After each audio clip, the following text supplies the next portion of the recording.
Okay, welcome everybody to today's webinar, the top tips for developing a work breakdown structure. This is the 5th webinar in our lunchtime lightbulb series. We're now halfway through this first series and we're so pleased to have you along. You might have noticed this particular webinar is more related to project management and is a popular project management topic, but HR professionals will be experiencing more and more project work now and in the future, so this will be a very handy little topic for everyone. It's especially useful if you are new to projects and the work breakdown structure. We have some newcomers this week who haven't joined us before. Welcome, we're so pleased to have you along, and we obviously have some of our weekly attendees. It's great to see you back again. For those of you who don't know me, my name is Sarah Sibel, and I'll be joined as usual today by Michael Meir, Director and Lecturer here at Cal. Welcome, Michael. Hello, Sarah. Hello, everybody. Now, before we get started, just a couple of housekeeping items to run through very quickly. This webinar will run for approximately 30 or 40 minutes, depending on your questions. I will open up the second half to your questions, so if at any time during Michael's presentation, during the next 20 or so minutes, you do have a question that you would like to ask, please jot it down in your questions tab on your dashboard there. Down towards the bottom of your dashboard you'll see a questions tab. Type them in there so that I can read them out and have Michael answer them for everybody to hear. This webinar and the presentation will also be available for you this afternoon. I will send you the link to our brand new Cal YouTube channel, which is very exciting, as well as the PowerPoint slides that you can keep. So here's what I understand, Michael. Technically, the work breakdown structure, or the WBS as it's often shortened to, refers to a portion of a total project management plan that is used by the project management team to organise a project into manageable objectives and to create a blueprint by which the steps leading to the completion of a project are obtained. In very simple terms, the work breakdown structure can be thought of as an outline or map of the project, and like an outline, it becomes more detailed under each subheading or work package. Your entire project is defined by the work breakdown structure, with the work packages fitting together at the completion of the project to complete the whole, which means it's got to be right. Developing the work breakdown structure is critical to project success and is an essential first step in the project planning phase. The WBS relates to scope definition in that it helps characterize the total scope of the project, leading to a successful end product. It also helps to verify a common team understanding during project management, and, Michael, that's why we're here, so that we can learn how to do it properly. Take a breath. How's that sound? Well, sure. Look, I think we can go home now. You've summed it all up. Thank you all for coming. I don't know that we can add a lot more now. All right. That's silly, Michael. What are we going to run through today? All right. Well, today we'll cover off, and look, we have to bear in mind that we've only got a half an hour, and this is a big topic. So what is a work breakdown structure? When should we develop one? How to develop one? How to use it? And, of course, your questions answered. Excellent. As always, Michael, you've given us a very full agenda, but I am going to take a couple of seconds here to run a quick poll, so do bear with me. You will see on your screen in just a couple of seconds the question: have you ever used a WBS in your current or previous role? With the answers yes, no, I've never been in a position to, no, but I think we should have. So when you're ready, just pop in the most appropriate answer for you, and we can let Michael know who we've got in the room today. Almost everybody has voted. Just give a couple more seconds here. All right, that's about everybody. And a bit of a mix. We've got never been in a position to. We've got 25% of people are saying yes. And we've, interestingly enough, got about 20% of people saying no, but I think we should have, which is very interesting for you, Michael. And a few people have also said no. We're almost there. So we've got a lot of people who've never done one before, Michael, which will be interesting for you. You better make this an interesting webinar for them so that they feel inspired to go and create their own work breakdown structure. All right, thank you, everybody. Just close this. Excellent.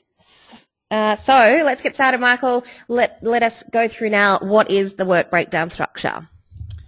Sarah, the 15% who thought they should have used one is actually fairly accurate. But sadly, as people will know, many projects get underway on a hope and a prayer rather than a lot of detailed planning up front. But now, what does a work breakdown structure do? As you've suggested, very rightly, it shows what's to be done in a project. In fact, the WBS really is the project's to-do list. It lists the project outputs and their associated activities and tasks, and they're usually depicted in a hierarchical breakdown form to show what's to be done. It takes each output or deliverable and shows them in sequence from general to specific, and it shows tasks and activities required to produce the outcomes that a project is there to achieve, and it tends to show them in sequence. Now, I think we've got coming up here we are. Here's the famous Huck's worked out breakdown structure, and you can see how the tasks, or the higher order tasks, the planning, design equipment building, etc., these deliverables or outputs are then broken down into associated activities. The tasks underneath them would be developed for each activity. It sets out the scope of the work required to produce the project. Very importantly, it shows what's in and can, very importantly, to show what's not in. And that's a very important data. Look, we'll come back to that Huck's diagram in a minute or so, but for the moment, let's get on with the basics of preparing the WBS. So, Michael, you've put up here that the WBS can often be like the project recipe, which is a nice way to think about it. Before we get into the proper details of how, perhaps we could quickly explain why do we need the work breakdown structure in the first place, Michael? Sarah, there's again a lovely old adage. Failing to plan is planning to fail. And very much the work breakdown structure is a vital part of that planning. Crucially, it's important to start the plan, but also it's very, very important really to spend the time to get it right. We have to avoid the pressure just to get started. That's sowing the seeds of disaster. Now, a WBS is to develop, and I'll just go through a recipe here for you if I can. It defines what needs to be done in the project and the order in which the activities and their tasks should be completed. It determines what resources are required, when they'll be required, or in project terminology, allocated. It defines tasks that can be delegated and the skill sets required to complete them. The work breakdown structure is also a key document to be shared amongst the people who are involved in the execution of a project so it can confirm a common understanding of the scope of work across the whole project. It helps identify project milestones. It helps us prepare a Gantt chart. It assists in budget estimation. And finally, it also helps identify project risks by identifying areas of uncertainty. Also, it's a very useful document to present to sponsors and steering committees to clarify planning estimates and work required. Well, all of that information in such a tiny little document, obviously it's quite powerful. Now, Michael, from my very limited project management experience, I do know that the order of steps and the documents is very important. So when should a WBS be developed? Sarah, usually right at the start, early as possible if you can. Right at that concept, very early planning, the initial phase in there. However, it can be created at any time throughout the project, particularly when outputs need clarification, and of course it can be further developed and refined during the planning process itself. Now, before you start to develop a work breakdown structure, of course, look, you really need to have a very clear understanding and outline of the project and its intended outcomes. Hopefully you'll get this from a project brief or charter, and with this then you can list down the project deliverables. You'll also need a very well developed and profound understanding of the project and what it's supposed to achieve. It also helps if you have some knowledge and experience in project management processes and methods. But in reality, like a recipe, anyone with a logical mindset can put together a simple work breakdown structure by following the steps that we'll run through now. Excellent. Michael, we will get into the nitty-gritty now and look at the steps in developing the work breakdown structure. I hope everybody has their pens and paper ready. A work breakdown structure can be created any way you like, through listing, then grouping and then sequencing outputs, the project activities and tasks required to successfully deliver a project. It can involve a lot of people depending on the level of detail required. Seldom is it a one-person job. Often a work breakdown structure develop what's called a top-down technique, starting with the project outcomes, those higher order tasks, deliverables, and then breaking these down into activities that need to be completed in order to produce each output. And then these activities are then broken down and sequenced into smaller specific tasks and sequence. So let's have a look at the planning levels. There's that higher level, level 1, the higher order tasks, the output tasks. Level 2, which are the activity tasks, and level 2 lists the activities, and then level 3 lists the tasks and activities to achieve the activities. I stumbled over that, Miss Sarah. Now, well, Michael, if you're confused, imagine how I feel. No, I'm not confused. I just stumbled. As I mentioned earlier, look, the development of a work breakdown structure can be quite labour intensive, but best results are often included when we assemble a good project team, as well as our subject matter experts, people with experience in previous projects, and people with experience in delivering similar types of deliverables themselves. One of the most effective and efficient ways of getting a work breakdown on structure on paper is to use brainstorming techniques where everybody in the room contributes their ideas. As a first step, you get participants to look at all the outputs and generate the outputs, activities, tasks that they can think of. Then record them all on a whiteboard or electronically if you're doing this remotely. It's the process of ideas generation that very often triggers new ideas, and with a broad and disparate group you can be reasonably sure that you're going to get a full complement of ideas of all the tasks and activities on the project. Now, to do this work, it's important that you let it run without interruption. So the first idea is to get all the ideas on the board.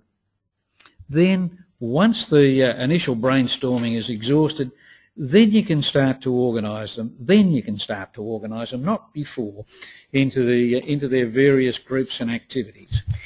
Yes, I'm sure we've all been involved in brainstorming. And the other day I was involved in a session with a group online. It was quite a large group actually. And we used a brainstorming tool that made it really very easy.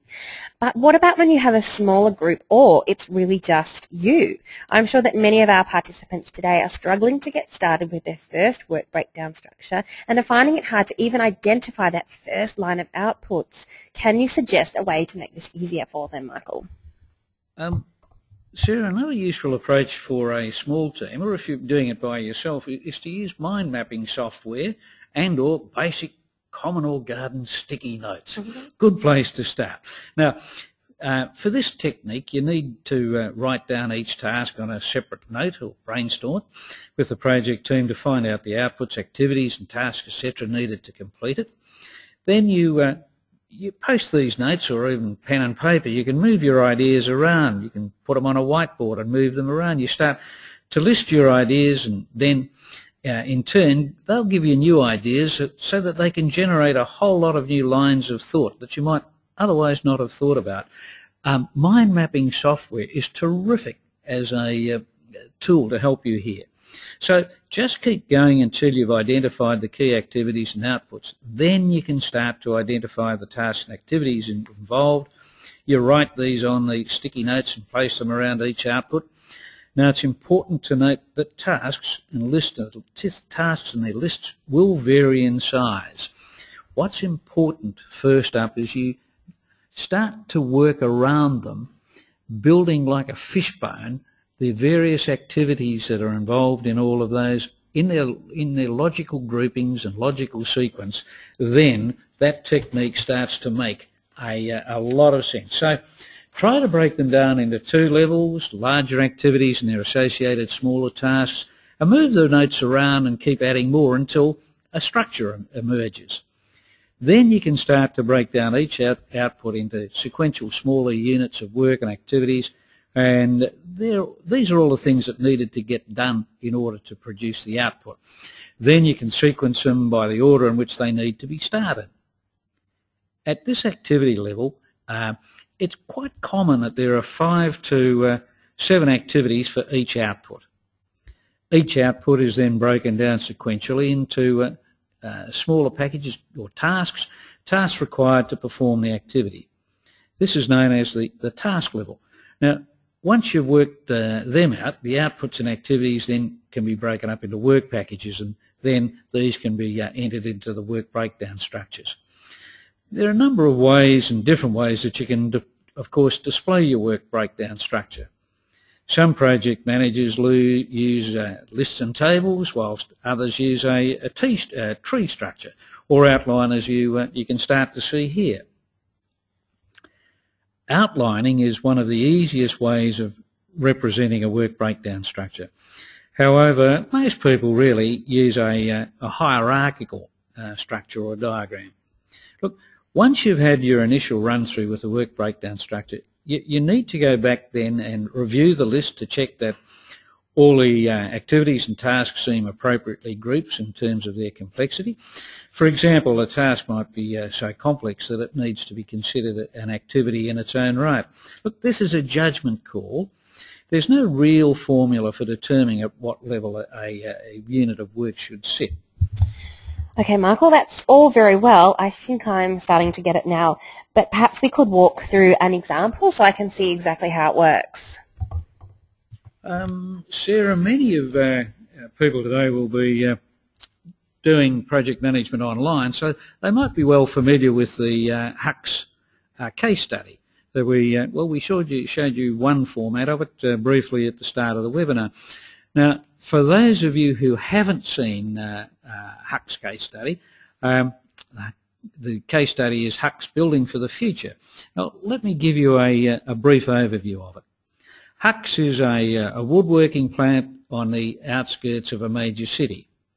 The business is doing very well, and it needs to expand its manufacturing capability, and to do so they want to construct a newly air-conditioned plant extension beside the existing plant. Now, the new extension includes the procurement and installation of dust-free plant paint and finishing shop, complete with an additional compressor. Part of this project will also include the procurement and installation of an AutoCAD woodworking production train, including the computer hardware and purpose-designed software required to run it.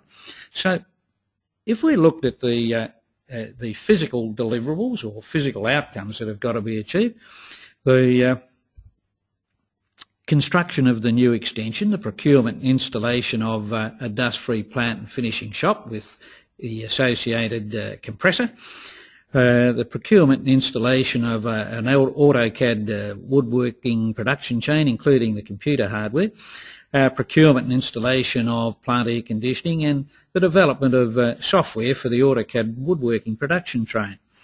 Now, one way to commence the WBS is to use these 5 deliverables as the higher order level tasks or outputs, so that you can see them here. Across that top line, you can see there are those. These are things that have to be delivered in order to achieve the project outcome. Now, the next step under that is to add in all the tasks that you can see related in the next diagram. So we start to populate under each of the higher order tasks. Note that these are not necessarily complete, because remember, under here we still haven't broken down these activity packages into their associated and tasks and activities. So this 13 items that you can see there in terms of activities can be do have an associated possible 61 tasks associated with them. So I can see that that's starting to make sense. So what you're saying is the end result would be the expansion of manufacturing, but in order to get there, you've got those 9 or 10 or 13 steps in order to get there, which seems to be making sense. This seems quite lengthy and detailed, Michael. You're saying this isn't even finished yet, and it's already almost running over our page. Is there another way to do this? Yes, there is, Sarah, and it's commonly in a form of a matrix. So if we look at that, there it's set out literally as we would expect with a matrix. The higher order tasks are listed across the top, and then their associated activities are listed sequentially below them. Okay, this is also making more sense. It's less pretty to look at, but I guess that's not the most important detail, I suppose. Surprisingly, Sarah, in the execution of projects, prettiness isn't a priority. Oh, come on, it definitely should be. So, Michael, is there another way that you can show the WBS? Look, Sarah, there's an infinite variety of it, and here's another one. This is the same thing, but it's looked at again, different form of it. It's in its higher order tasks. It's that you'll see up there. It's really gone through the activities that are required to deliver the project. So we see up the top, it's running through right through from the planning stage in there to the project closure, and it's taken it from start right through till the end, following a little bit of the implementation side of things. Mm-hmm. Well, that's fine. I can definitely see how that works. But how do I know how to determine the size of each activity? I mean, this can get quite confusing. I can either end up with way too much detail or not enough detail. How do I know? Oh, $64 question there, Sarah. And look, frankly, it's one that project managers very frequently struggle with. When deciding how specific and or detailed to make your work packages, remember you must be a bit careful not to go into too much detail, as this frankly can lead to you end up micromanaging the thing, and this can slow the process down. On the other hand, work packages whose details are too broad or too large become impossible for a project manager to really be on top of accurately. So a tool in here is decomposition. It's the act of breaking deliverables into successive smaller chunks of work to be completed in order to achieve a level of work that can be realistically managed by the manager and their project manager and their team, and completed within the given time frame by one or two of the team members involved. This level of breakdown and detail is called work packaging. They tend to be at the lower end of tasks. They're groups of similar tasks at similar levels in the project, and they're specifically assigned to a person or a team to be completed. They have a definite starting point, finishing point, their own budgets. They are required to be completed by the end of the project for it to be completed. Now, specifically, again, another $1 million question here, Sarah. You're running these past me. How small do these chunks of work need to be broken down to? Well, PMBOK seems to give a doesn't seem to give a definitive answer on that. Most project managers, however, would agree that this varies by project, but it can be often measured using the 880 rule. The 880 rule is that no work package should be less than 8 hours or greater than 80. Well, that's really starting to make sense. So that's giving a really definitive kind of, 8 hours, an 80-hour rule, which is quite handy. Sarah, we're moving through this, but I'm aware that's taken a bit of time to get here. So here are some tips that I'd really like to share with you. First off, we have to prepare the list of tasks and activities. Now, to do this, we really need to see that the completion of each task or activities will result in the completion of an activity above it. We need to check that the completion of each group of activities will result in the completion of the output above. For example, finishing all the tasks and activities that belong to the output will mean that the output itself will be completed. And we might have to move some of these around as necessary. Finally, give each item on the list a unique identifier to be used as a reference, and this is also very important for budgeting. Activities and tasks should be written also in the present tense using action verbs, for example, assemble team, develop model, sign lease. So to sum it up, when creating a work breakdown structure, it's important to consider these factors: the complexity of the project, the level of information captured by the charter and hopefully the detail, including what's in and what's out, the accuracy of the budget estimates, how precise do they have to be, what order of magnitude are they, is it plus or minus, the extent of quality definitions and quality requirements of the scope, the amount of management, supervision and or autonomy that's required to execute the task, the degree of risk involved in the project tasks, and the risk profile of interested stakeholders, the extent of any contractual performance obligations, the required levels of management and control, and of course the level of the prescriptive detail required. Excellent, Michael. I'm also aware of time and we are about to open the floor up to questions. So if you've jotted something down, do make sure you pop it in your questions tab.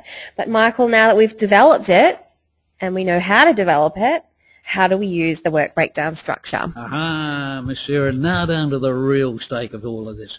Okay, look, resource allocation. It can be used to determine the resources, time, money, materials, people, etc., required for each activity and task. From here you then can start to develop your budget. Because a WBS requires you and your project team to account for everything you'll be creating, you can start to create a very accurate cost estimates of what you'll need to required in completing the project. This process of building the budget from scratch is often called bottom-up budgeting. It's often important to factor in or include, and I might say here it's important to remember this, factor in and include provision for management expenses or above-the-line expenses, including the managerial cost of overseeing and supporting the project. As a guide, above-the-line costs might be added at up to 15% of the project team's time. It's also very advisable to include an allowance for contingencies. A good guide is around 10%, but frankly that varies according to the complexity of the project and marketplace conditions. Well, excellent. Take a breath, Michael, because I'm about to ask you some questions as we move into the final phase here and we open the floor up to you. Simple one to start with, Michael. Does every project need a WBS? Sarah, I would say yes, and my reason for that is I'll go right back. Failing to plan is very equivalent to planning to fail. Even with a recipe, no matter how good you are as a master chef, you still need to have very good grounding in what you want to do and the process to do it. So I'd suggest yes, a very well required task. Okay, the next question is it okay to allocate hours and cost beside your WBS? And secondly, how important is it to stick to the 880 rule? Two parts to that question. Yes, very much you can allocate both time, resources and completion rates, etc.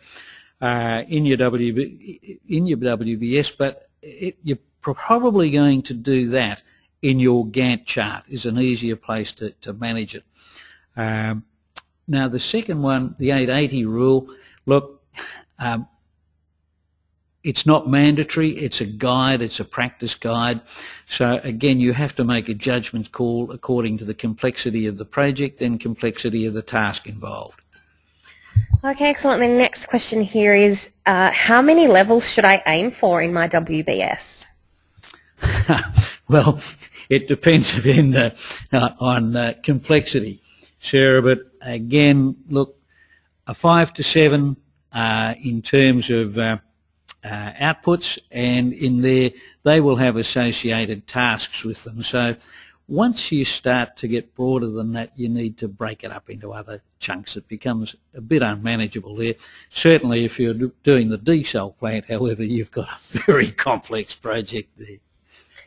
Excellent. And can I use the WBS as my schedule? Your WBS is a very important tool in determining your schedule, because from your WBS you'll work out how much time, that's duration, and how much effort, the resources, that you need to do it. And you'll need to factor those in when you're doing your Gantt chart. So it's a very, very useful tool to have. And we have one more here. I have noticed that MS Project puts the WBS in the column beside the Gantt chart. Is this how it should be presented? Well, a Gantt chart done by Mr. Gantt, by the way. No, he was a real man. I think his name was Henry Lawrence Gantt. There, miscellaneous information. Gantt chart, the horizontal line sets out time. The vertical line sets out the tasks and activities in sequence. And that vertical line is, of course, derived from your work breakdown structure.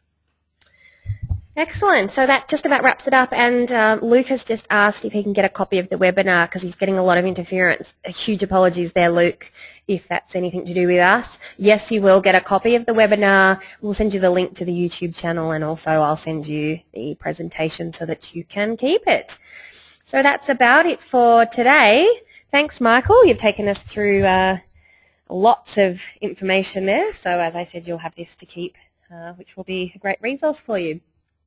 If you have any topics, ideas, issues, or anything at all that you would like us to turn into a webinar, we love your suggestions. We'd love to hear from you. Our contact details are up on the screen now. You can have a look at our website, email us through, call us on the phone, or you can like us on Facebook. There's always a bit of information, a bit of action going on there.